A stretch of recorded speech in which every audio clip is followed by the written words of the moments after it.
Hello everyone, I hope তোমরা সবাই ভালো আছো। সকাল সকাল আজকে আমি মোটা একটা হিস্টোলজি বই নিয়ে যাচ্ছি কলেজে।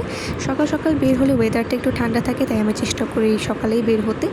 গিয়ে আমাদের প্রথমে অ্যানাটমিতে অ্যাটেন্ডেন্স দিতে হয়, বাট যেহেতু অ্যানাটমি বন্ধ ছিল তাই আমি ফিজিওলজিতে গেছিলাম। বাট সি ওয়াট, এখানেও রুম এখনও বন্ধ, তাই আমি ভাবলাম let's go to the library. But আমি খুবই ভয় পাচ্ছিলাম যে লাইব্রেরিও না বন্ধ থাকে, but no, library is open.